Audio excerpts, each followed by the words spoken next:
Welcome back. I'm Scott Martin from Bonsai Matsu, and this is a Bonsai Stuff podcast. Thanks as always for tuning in. It is greatly appreciated. This episode of the podcast, I'm going to talk about a few things. I realised that I talked about theoretical versus practical in the last episode, but didn't actually get to it, so I want to cover off on that.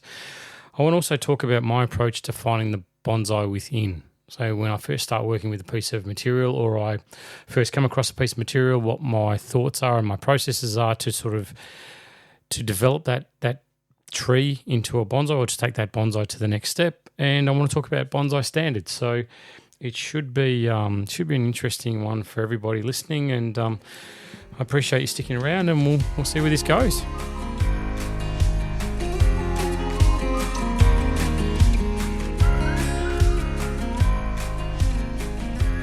All right, so I want to start this podcast by talking about what I skipped over last podcast, which was talking about theoretical versus practical application and how it applies to learning and how it applies to all of us as bonsai practitioners and people who love these little trees.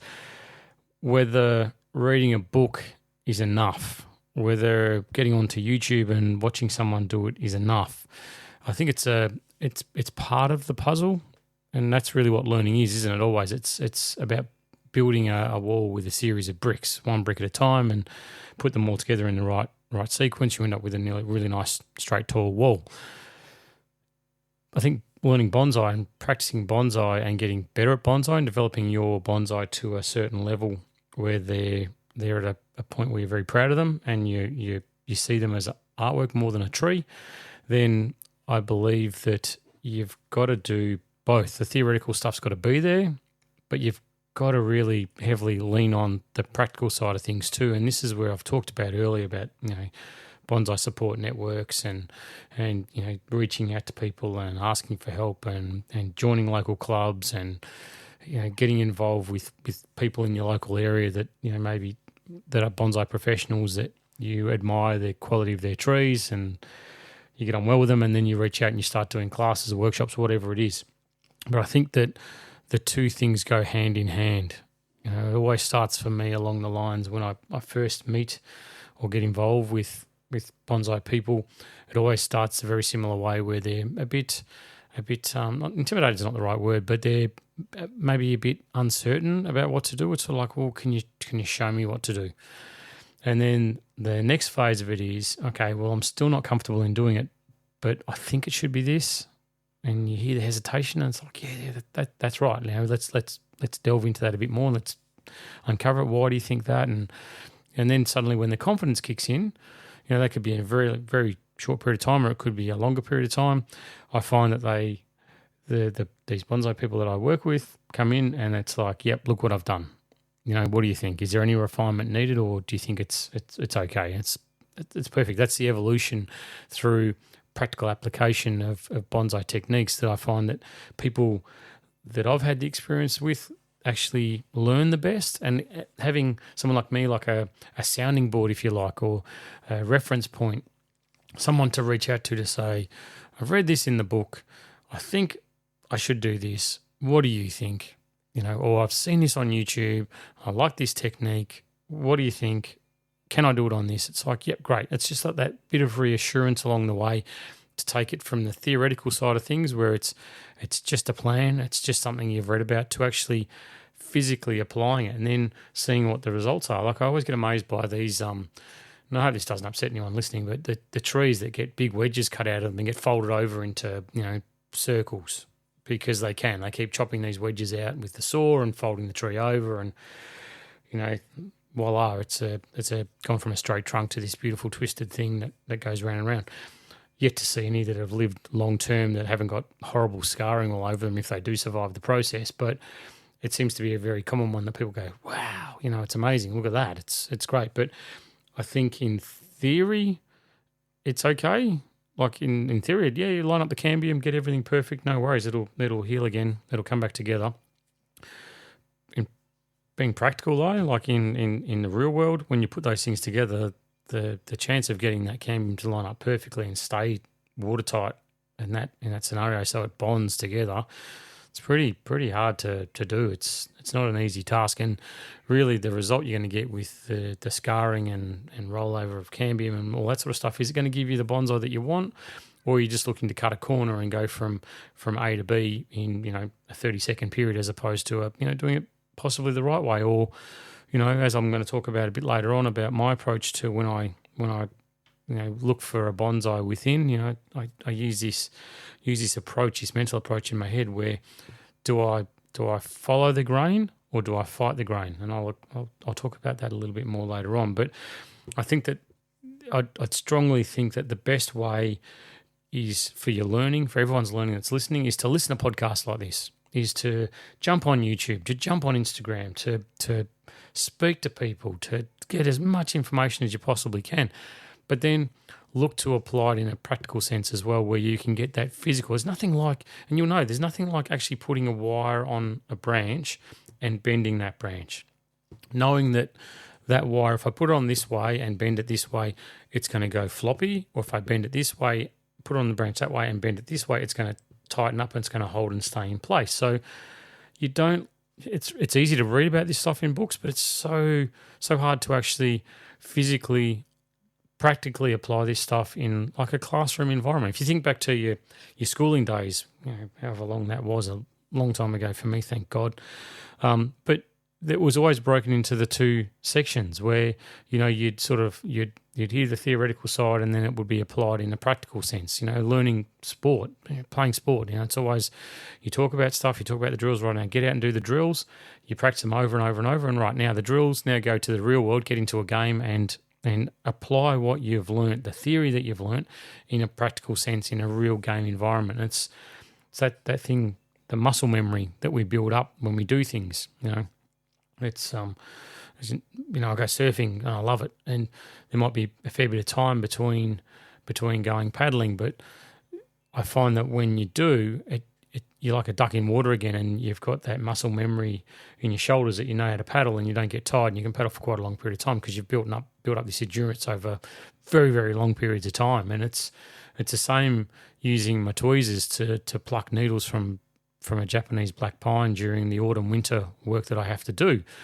That I don't use tweezers to pluck needles with that force and that vigor in that application very often. It's only during that window that I really use it for myself, but I know that it comes back like riding a bike. You just start it because you've done it so many times before. You've plucked so many goddamn needles that you know the way it's going to work. You know the way it's going to feel. You might be a bit scratchy at the very start, but you get 5 minutes into the process of 100 hours worth of needle plucking over a period, and you're back where you left off last time. Like you start where you finished. And I think that the learning process for bonsai, I can't encourage you more.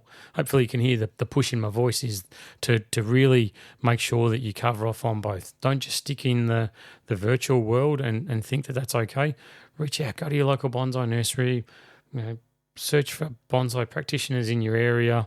I know I've got people that listen to this podcast all around the world, and it's lovely. It's fantastic, and I'm certain there are people around your area, that even bonsai clubs, that you can reach out to and ask questions of, and talk about things. And don't always look for a pat on the back. Don't look for a kick in the bum either. But don't look for praise about what you've done. Look for a critical examination of what you've done as to how you can improve it, because that's how you get better, and that's how your bonsai take that next step as well. They push to that next level because you get better at what you do, which then passes across to your bonsai in every form of everything that you do. So theoretical, practical, got to do them both.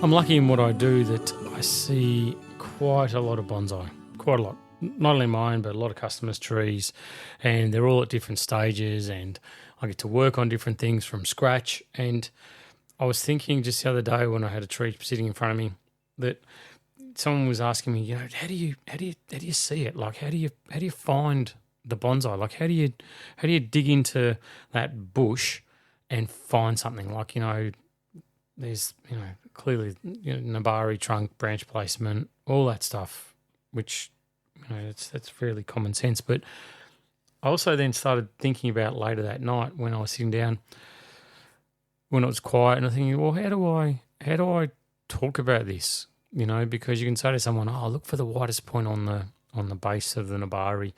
That, that generally will give you a good start for what the front of the tree is, and that's all great. Okay, then you've got the lower trunk. You can tilt a tree, you can bend it so you don't have straight, whatever. But then I started thinking a bit further about it, and it was like, you can either when you're designing a bonsai, you can go with the grain. So you take what's presented in front of you and you develop that.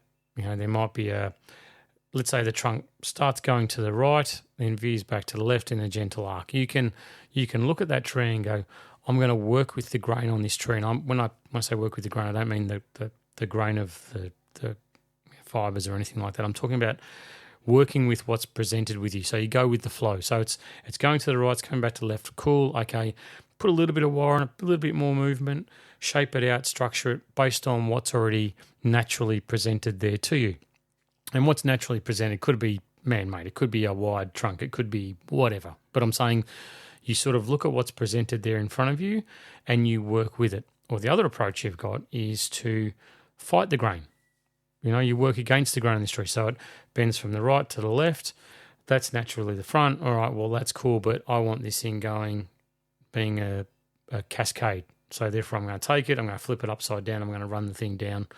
So it now grows down. Rather than growing up, it's going to start growing down. And there might be a bigger bend that's needed right near the base of the Nabari to force it down in that direction. And, lots of other things that go with it. And like I said, I was thinking about what my approach with it is and what my first instinct is whenever I look at a tree to become a bonsai. And I'm definitely in the category of vast majority of the time, let's call it 85% of the time, 90% of the time, I'm working with the grain of the tree. I think that and this is only me, like I've said it many times that I think design is a very personal thing. So this is not a judgment call. This is not saying, hey, you forget everything that you think and follow what I do, because that's crap. What I'm saying is that for me, I just wanted to delve into it a little bit further to maybe provide an insight for everyone listening, for you people listening that, and you specifically listening right now, when you're looking at trees on the bench in front of you, that you can either look at it and go, okay, well, there's two choices. We know about development, we know about refinement, right? We know about that slider that goes in between. This is another one. This is going with the grain, working with what's presented in front of you, or looking for a drastic change. Now, the drastic change always comes at a cost. I'm doing some really serious work on bonsais. Yeah, sure. The magazines show us all the time that you can get really, really nice results out of fighting the grain, out of going against the grain and really tearing things over. But there can be a really long window after that's happened for the tree to recuperate, catch its breath, and be able to move on to the next phase of development, which is fine. That's, like I said, this is not a judgment thing. It was just purely me airing the way that I naturally approach designing trees. And I find that for me that I like to work very closely with what's presented in front of me, because I find I can end up with a really subtle, strong bonsai that flows, and I work on, I've talked about directional flow and directional movement lots of times. And, if you want to know more about it, then have a listen to a few earlier podcasts about it. But, you can sort of take what's presented in front of you and accentuate it. It's like getting I personally find it like finding a dirty diamond in a river somewhere and giving it a polish. You're not changing that it's a diamond, but you're just making it a better diamond by cleaning it up and, cutting it and whatever else. But I wouldn't, smash the diamond to a million pieces to make something that it's not, or carve it or anything like that. I would polish it to make it the most beautiful version of itself that it can be. And that's my approach. That's how I look at a lot of trees. And like I said, it's not all the time. Sometimes I think that going against the grain can produce a really, really smart, drastic result, and and it's a longer term project, which is no worries. I don't mind the length of time that it takes, and I'm patient with all that stuff.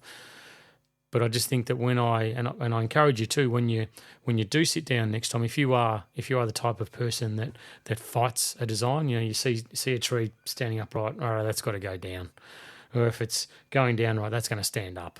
Whatever it is, if you're that person, if that's your number one go to is to go against the grain, just try and take it for what it is, and try and see if there's a way that you can see a bonsai in there somewhere, where you work with the features that are presented to you based on the tree that's sitting in front of you. And like I said, don't take the stress into it of the tree. Don't take any negative impacts, because there are certainly things that we can do where we can tear and bend and stretch and fold and raffia and tape and whatever. We can do lots of different things, but I just don't know. For me personally, it's not always my first thought. I don't always get that tree in front of me. I always look at, okay, my first thought for 80-85% of the time is, okay, I've got this. How can I make this beautiful? How can I take what's here right now and make it perfect? And if I can't, all right, then the other 15% kicks in. Righto, what do I have to do to make it beautiful? Because every single tree that comes across my bench and everyone that comes across your bench has got absolute magnificent potential for a bonsai in one shape or another. That's the short of it. They deserve your attention, they deserve your care, and they're not to be brushed aside. Because if you're an against the grainer, then and you can't see an against the grain option, don't just put it in the back of the yard. Look for a with the grain. Flow with it. How can I make this beautiful, or the best it possibly can be? You have to work with what's presented in front of you. You can't make it something that it's not, and that's a really important thing too. Is you can't in this world that we have that's so visual based, and we can jump in on any of the social platforms and see beautiful trees, and you can't look at something that's in front of you and say, geez, I really wish that had a branch there, or imagine if this trunk was just like that, or what. That's just not the way it works. They're all unique. They're all individual. There's no cookie cutters. There's no general stamping or design of bonsai anywhere in the world. Every tree grows in a unique fashion. It's what we do to them that makes them look generic, if for want of a better word, but doesn't mean that we have to. We can flow with things, and whether it's the height of the tree or the width, or whether it's a lighter frame tree that's more literati based with very, very delicate branches, rather than a stock standard full of foliage type thing. Or if you're looking at literati, if that's your go-to all the time, is there a way that you can maybe not make it literati? Can you make it a smaller tree, make it a show, and can you cut it down and make it more squat and push the foliage out, rather than going for a long, thin, elegant trunk? But anyway, like I said, you've got to work with what's presented in front of you. But just keep that in mind, that thought of, your approach to bonsai. Do you fight the grain, or do you follow the grain on the tree?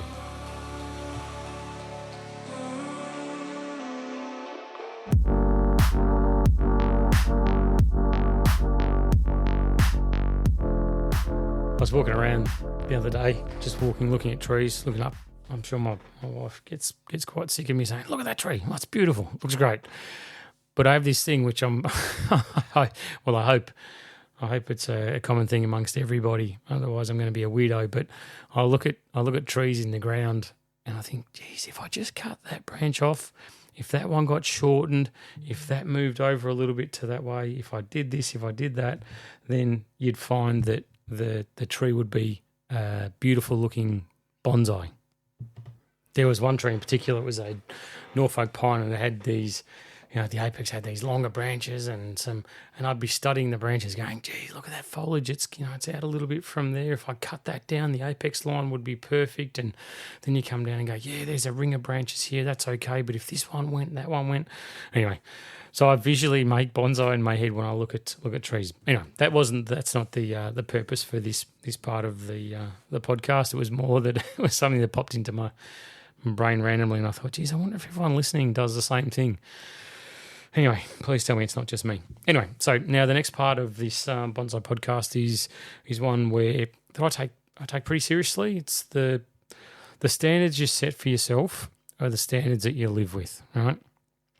So if you're if you're, looking at your tools right now and they're a bit rusty, a bit dull, maybe not kept as well as what they should be, well, that's okay. They're your tools, they're not mine. They're not nothing to do with me. If you go out and walk around your bonsais now and you see, weeds overgrowing left, right, and centre on these things, is that the best? So it's really to talk about the bonsai standards that we should set for ourselves, and this is completely regardless of the quality of tree that you have or quality of bonsai. You have the best bonsai in the world, I don't care. You can have the worst bonsai in the world. They could be, tiny seedlings that have just started to grow and they're your first ones that you've got. Doesn't matter. I think that if you set a standard on yourself and how you maintain and look after your equipment and how you look after your bonsai and things like, pot cleanliness. If bird comes along and makes a mess on the side of one of your pots, clean it off. It's for yourself and for the bonsai. Like, show the tree the respect that it deserves no matter what stage it's at. But it says a lot about I believe the work that you'll be doing with your bonsai as well. It's like, the bench cleanliness. When you've got your bonsais all stacked on benches or on podiums, make sure there's no leaf litter on there or there's no branches that have fallen down. Try and keep them as clean as you possibly can so they're presented in such a way that I think about it that if I had friends of mine walk through my yard, I want them to look at them and go, wow, that's really nice. Like, they look so cool. They don't have to understand anything about bonsai. I've said it before. They don't have to know the 400 hours that go in behind every single bonsai on your bench at some time over its life. But, if they walk out there and you've got, weeds growing in the pots and you've got, leaf all over them, they'll just walk past them and go, yeah, whatever, they're pot plants. They're not, whatever, they're nothing special. But I think that if you can set a standard for yourself to be, your workshop, when you bring, whether it's a workshop or it's a garage or it's an area outside that you sit down with a milk crate and a chair and that's where you work on your trees, doesn't matter.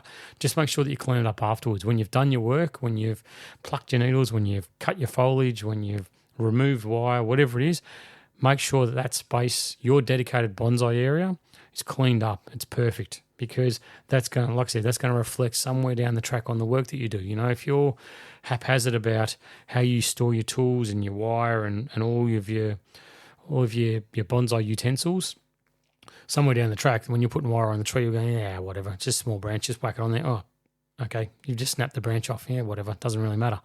That's not what bonsai is about. Bonsai is about care and dedication from you to another living thing that we give everything to. Like, we dedicate ourselves. It's in our care, custody and control, and it's up to us to make sure that we can do the best thing with it. We get a hell of a lot out of it. Don't get me wrong, I love my bonsai. I get so much more from my bonsai than I put into them. But the bonsai, your trees, they're expecting something from you, and that all comes from the standards that you set yourself. We talked earlier in the year, I think the first episode of this year's podcast was talking about goal setting for bonsai. And for me, one of mine that I was looking to set was wire removal rather than leaving on a tree too long. And I finally got to removing wire on a tree that had been on there for too long, and the standard I set for myself is a standard I have to live with, and I'd left the wire on there too long. So in upper parts of this tree, the branches had got too thick and coarse where they'd swollen around the wire. So what's the end result? Yeah, it's a pain in the bum trying to get that wire out of there. You've got to use pliers and fingers and unwind the thing. You can't cut it because you can't get the wire cutters in there. Enough of my moping. But then the physical, the practical downside to it was that the branches had grown so thick around where the wire was that I had to remove them because it was around the apex of the tree.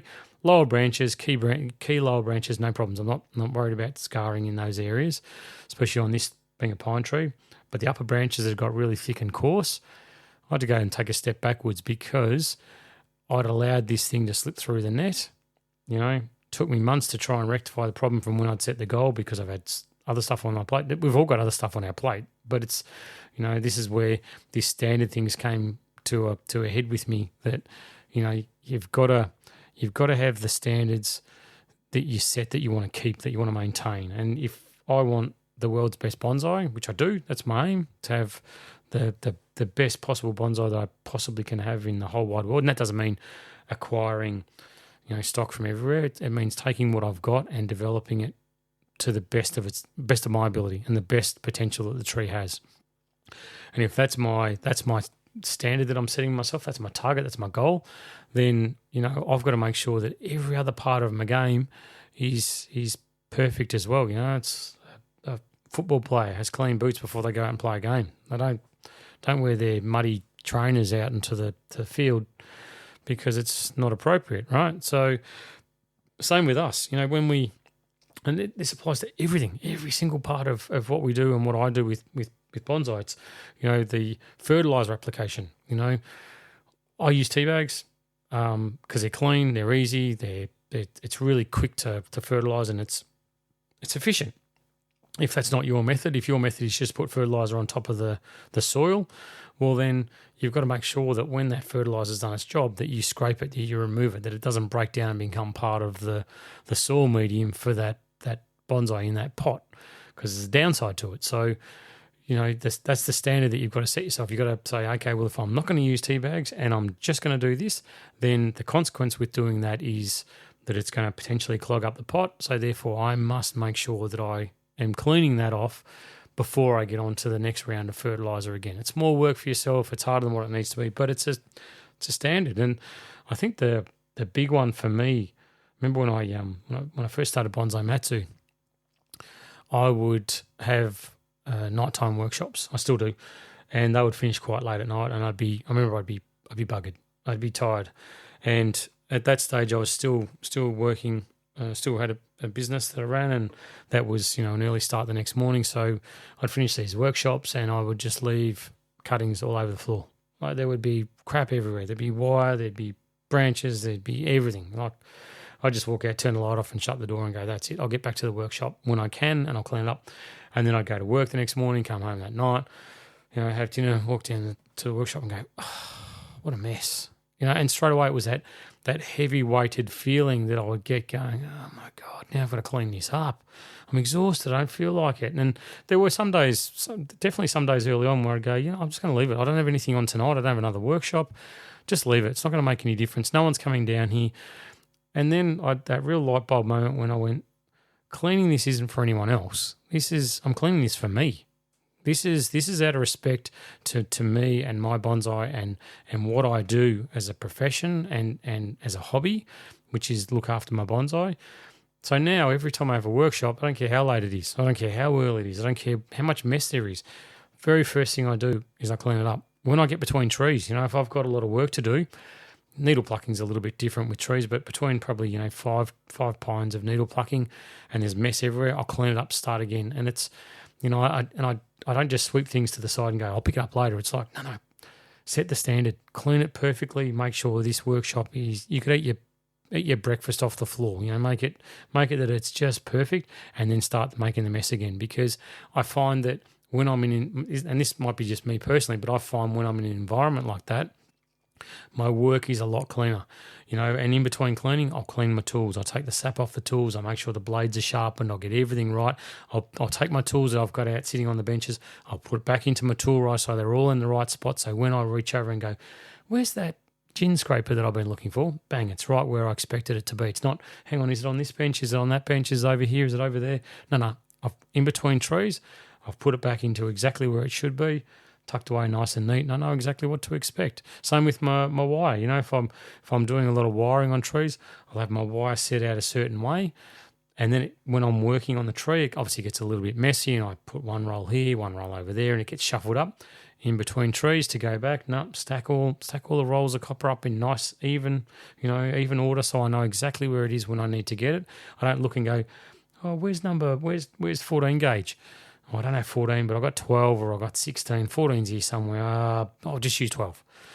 So no, just do it properly. Do it the right way. And that standard that I set for myself is pretty high. It's a high benchmark. And I see it a lot, I suppose, mainly when it comes to repotting for me, because repotting's a mess. The place becomes a pigsty, especially if I've got a lot of trees I've got to churn out very quickly. And that's where I find that there's that time in between each tree where you push all the trolleys out of the way, get the tubs out of the way, move the benches, scrape up all the pumice that's on the ground and scoria, all the stuff that, you step on and get stuck in your work boots and whatever. Clean it all up, put it into the bin, get it outside into the green recycling bin, make sure the workshop's clean. Right, next tree, do it again. Because I find that in a clean environment, I work a lot cleaner and I'm more efficient than if I'm in a for want of a better word, a pigsty. So just push that down the line. Take it for what it is. If you a couple of weeds here and there, it's not the end of the world, but try and set the standards for yourself that you're doing the best that you possibly can. And often your standards start to slip when you start becoming inundated with tasks because possibly you've got way too many trees in the collection and you can't keep up with the work that's required at that time, and that's when the standards start to slip. So just maybe cast an eye over everything and keep it in check, eh?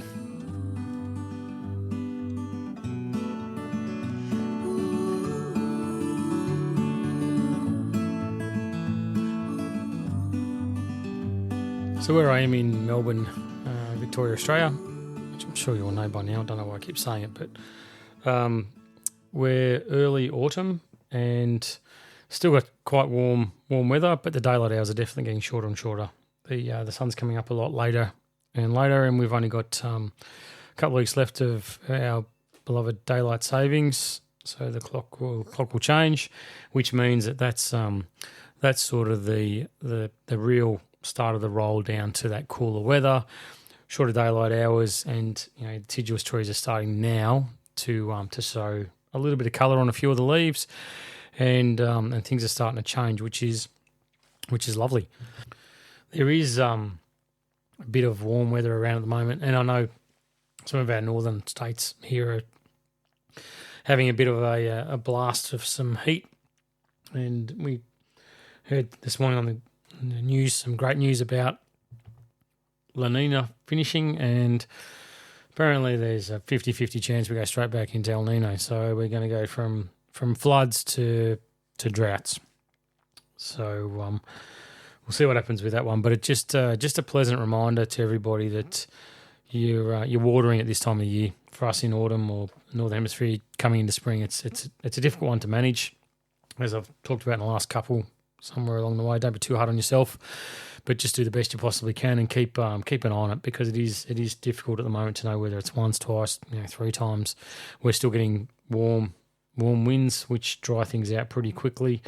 Trees are still doing a bit of a push. Everything's been given a nice big fertiliser, which is great, and I'm expecting that some autumn colour, some fall colour should start within the next 3-4 weeks, I'd think, and when that all happens, then it's black pine season for me, which will keep me pretty busy. So I'm really looking forward to it. Love it. And I've also got, by the time that this podcast come out, I'll have just finished up at Brisbane, an event up there called Bonsai Horizons up at the Callanvale Hotel in Brisbane, effectively, and I'm really looking forward to it. It's sort of a day or so beforehand. This is a pre-recorded podcast, and I'm up there on a plane, and then I'm into it, which I'm really looking forward to it. It's going to be a great event. Going to be really nice people. So hopefully the next podcast that I put together, I'll definitely be giving some feedback on what happened to that show, because I love bonsai shows. I think they're awesome. I think it's a great way for all of us to plan and focus and prepare, and even if you're not putting trees in there, that at least you get to go and visit and see the trees. It's amazing, stuff that comes out that once a year show anywhere around the world. It's just incredible, and it changes too. This year, I know for myself, I might put in a certain tree this year, and then next year will be a different tree, and the next one will be a different tree again. And if everyone does that, then you sort of keep going back to these shows expecting to see the same thing. And sometimes you might see the same one evolve over time, but often it's just really high quality trees that get presented in such a way that, I don't know, like I said, every bonsai show that I've ever been to, doesn't matter whether it's a local little club or one of the biggest ones in the world, they always make me leave with a smile on my dial and make me very happy that I've been able to see into someone's private collection that normally wouldn't be the case. It's not like going to a public space where you pay money, or you go to collection somewhere and get to see it. It's, this is someone's private tree from their yard that you actually get to see, and hopefully you get to actually talk to the owner of the tree too, and maybe have a bit of a chat to them and talk about their design intent and why they chose the pot or positioning and future for the tree and what their care regime is and all that stuff. And you can gather so much that theoretical information that I talked about early on. That's where a lot of that stuff can come from too. So I'm super pumped to be involved with this show up in Queensland Bonsai Horizon. So if you're on socials, maybe just have a dig around, because I'm sure that by the time this comes out, there'll be some photos starting to float around there, and hopefully I've done justice to a demonstration tree or two, and you've enjoyed a workshop if you've come along to it as well. So thanks for sticking around. Reach out as always. I'm always here, happy to hear from everybody and anybody. Doesn't matter where you are or what stage you're at with your bonsai. I do honestly love it, and I see it as my purpose. I was going to say my job, but it's not my job. It's my purpose to help as many people as I possibly can with bonsai get to that next level, whatever that next level is, whether it's your first step into the bonsai world or whether it's the pointiest end of refinement. So thanks for sticking around, and thanks for the faith that people have put in me when they do reach out. And I wish you all the best, and make sure that you're fertilising. I'm pretty sure that almost everyone around Australia should be fertilising now. I know definitely in Melbourne we are, and Northern Hemisphere, I'd reckon that with spring there you'd want to start considering it anyway. But until next time, happy bonsai, eh?